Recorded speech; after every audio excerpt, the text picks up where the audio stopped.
Hi అండి, స్వాగతం అండి బిఎస్ఎస్ రుచులకి. ఇప్పుడు నేను ఉండ్రాళ్ళు చేసి చూపిస్తానండి. పచ్చి ఉండ్రాళ్ళు స్టవ్ వెలిగించానండి, మూకుడు పెట్టాను. ఇదిగోండి నూనె పోస్తున్నానండి. ఎక్కువ అక్కర్లేదండి, కొద్దిగా పోయాలి అంతే.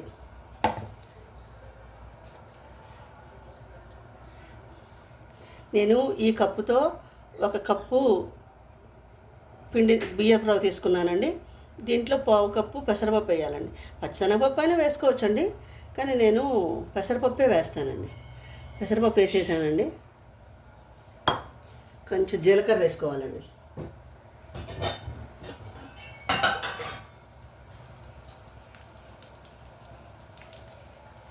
జీలకర్ర వేసానండి. ఒక స్పూన్ జీలకర్ర వేసానండి. ఒక స్పూన్ వేసానండి. సిమ్లో పెట్టి వేగించుకోవాలండి. ఈ ఉండ్రాళ్ళు చేయటం అందరికీ తెలుసండి, కానీ నేను చూపిస్తానండి.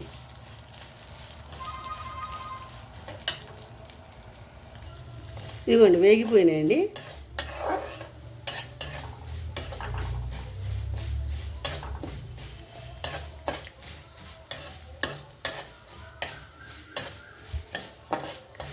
నేను నా స్టైల్లో మేము ఎలాగా ఉండ్రాళ్ళు చేస్తామో చేస్తున్నానండి. నా ఛానల్ కూడా సపోర్ట్ చేయండి. మీరందరూ బాగుండాలని ఇప్పుడు వినాయకుడికి నేను పూజ చేస్తానండి. మీరందరూ సంతోషంగా ఆయుర ఆరోగ్య ఐశ్వర్యాలతో ఎప్పుడూ సంతోషంగా ఉండాలని నేను పూజ చేస్తానండి. ఇప్పుడు నేను నీళ్లు పోస్తానండి. 1కి 3 పోసుకోవాలండి.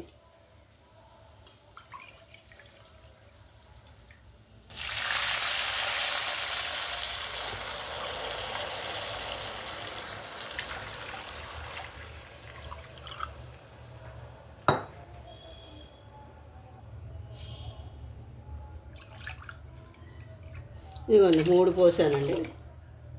స్టవ్ హైలో పెట్టుకోవాలండి. దీంట్లో కొంచెం సాల్ట్ వేయాలండి. ఎక్కువ ఎక్కలేదండి. మనం కూరలో వేసుకునే అంత రుచికి సరిపడా అంత సాల్ట్ వేయక్కర్లేదండి. ఊరికే కొంచెం వేయాలండి అంతే, ఎక్కువ వేయక్కర్లేదండి.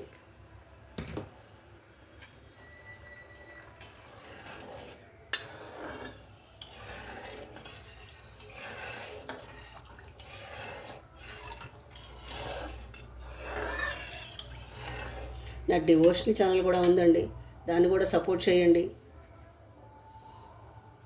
ఈ రవ్వని నేను కడిగి ఆరబోసుకుని తిరగల్లో వేసి పెట్టి విసిరి రవ్వ అండి. ఇది కొన్న రవ్వ కాదు, మిల్లులో ఆడిచ్చిన రవ్వ కూడా కాదండి. ఇది నేను కడిగి ఆరబోసుకుని బాగా ఆరబోసుకుని, ఇప్పుడు వానలుగా ఉన్నాయి కదండి, ఫ్యాన్ కింద ఆరబోసానండి. బాగా 2 రోజులు ఆరబోసి మిక్సీ తిరగల్లో వేసానండి. తిరగలి పెట్టి విసిరానండి. ఇది విసిరి జల్లించి పెట్టుకున్నానండి.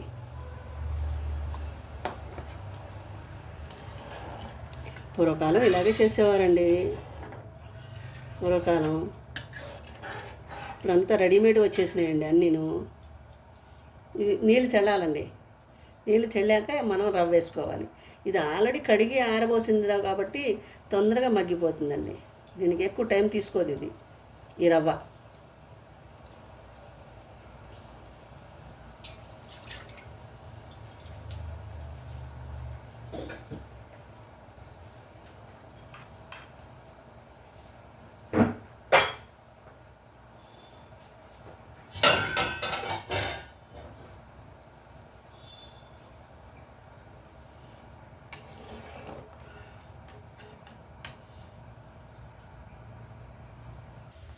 చూడండి తెల్లుతున్నాయి నీళ్ళు. ఇంకా కొంచెం తెల్లాలండి. ఎంత బాగా అవి మరిగితే అంత స్మూత్గా రవ్వ ఉడికిపోతుందండి. అందుకనే మనం ఏ కొలతతో తీసుకుంటామో ఆ కొలతతో ఒక పావు కప్పు నీళ్ళు ఎక్కువ పోయాలండి. ఎక్కువ పోసి నీళ్ళు తెల్లబెట్టుకోవాలి. సిమ్లో పెట్టున్నానండి. రవ్వ వేసేస్తున్నానండి.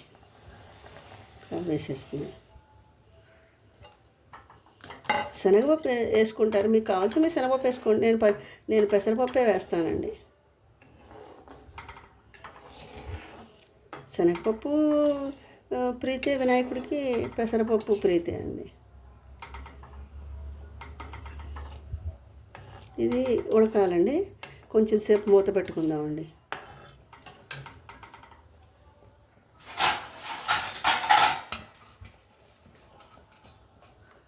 నేను అట్ల కాడ నుంచే మూత పెడతానండి. ఇదిగోండి, కొంచెం సేపు మగ్గాలండి. ఇది ఒకసారి మూత తీసి చూద్దామండి.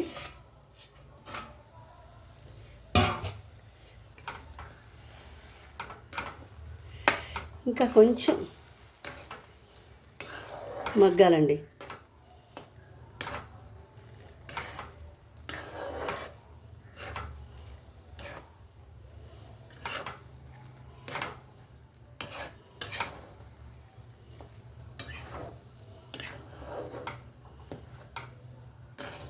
ప్రసాదం ఎంత బాగా వస్తే అంత భగవంతుడు అంత తృప్తిపడి మనకి మంచి చేస్తాడని అంటారండి పెద్దవాళ్ళు. మన పూజ, మన భక్తి, మన శ్రద్ధ ఈ ప్రసాదం తయారు చేయడంలోనే ఉంటుందండి. ఇంట్లో ఆడవాళ్ళు ప్రసాదం ఎంత బాగా వస్తే పూజ అంత సక్రమంగా జరుగుతుందండి, అంత నిర్విఘ్నంగా, ప్రశాంతంగా. ప్రథమ పూజ కదండి వినాయకుడి పూజ అంటారు. మరి పెద్దవాళ్ళు అలా అనేవాళ్ళండి. ముందు రోజే చెప్పేవారు పిల్లలకి, మేము మడిగట్టుకుంటాం, ముట్టుకోకండి, వాగించకండి, విసిగించకండి అని ముందే రోజే చెప్పి పిల్లలకి భయపెట్టేవారు కూడా. పెద్దవాళ్ళు భయపెట్టేవాళ్ళు. ఇంకా కొంచెం మగ్గాలండి. ఇది మళ్ళీ మూత పెట్టుకుందామండి. అంతేనండి, ఎక్కువ మొత్తం కంప్లీట్గా మూసేయకూడదండి. ఏమవుతుందంటే ఆవిరి చినుకులు పడిపోతాయి, అప్పుడు టేస్ట్ మారిపోతుంది, తడితడిగా ఉన్నట్టు ఉంటుందండి. అందుకనే మూత ఎప్పుడు ఆవిరి బయటకు వచ్చేస్తూ ఉండాలి, అది మగ్గాలి, అలా ఉండాలండి. ఎవరి ఇష్టం వాళ్ళది. నేను ఇలాగే చేస్తానండి, ఏదైనా సరే నేను ఇలాగే చేస్తానండి. ఇంకా కొంచెం మగ్గాక చూపిస్తాను. చూద్దామండి ఒకసారి. ఇప్పుడు మూత తీసి చూద్దామండి.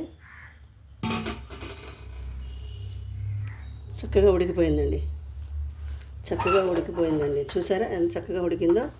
ఇప్పుడు స్టవ్ ఆఫ్ చేసేసుకుందామండి. స్టవ్ ఆఫ్ చేసేసుకుందాం. ఇవి ఉండ్రాళ్ళు చేసి చూపిస్తానండి. కాస్త నీళ్లు పెట్టుకుని దగ్గర కొంచెం చల్లారాక చెయ్యాలండి ఉండ్రాళ్ళు. అంతే అండి, అంతే. ఈ ఉండ్రాళ్ళు చేసి చూపిస్తానండి. స్టవ్ కట్టేస్తున్నానండి, కొంచెం చల్లారాలండి, చల్లారాక చూపిస్తాను.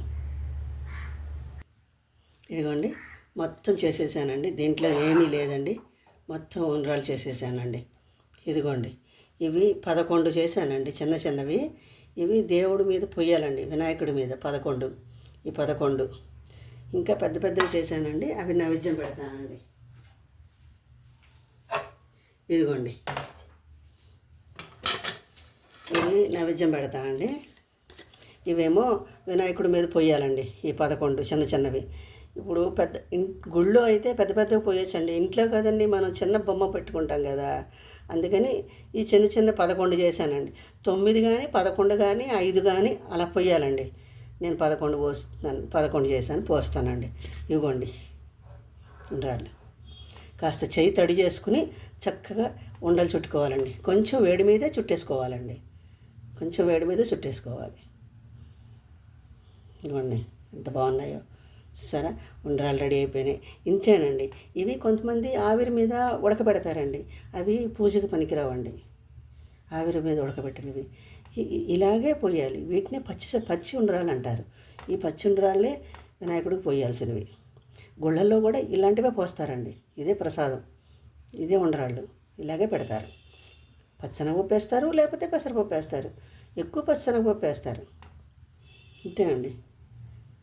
నా ఛానల్ కూడా సపోర్ట్ చేయండి, సబ్స్క్రైబ్ చేయండి, లైక్ చేయండి, షేర్ చేయండి. నా డివోషన్ ఛానల్ కూడా ఉందండి, దాని డిస్క్రిప్షన్ బాక్స్లో లింక్ ఇస్తానండి.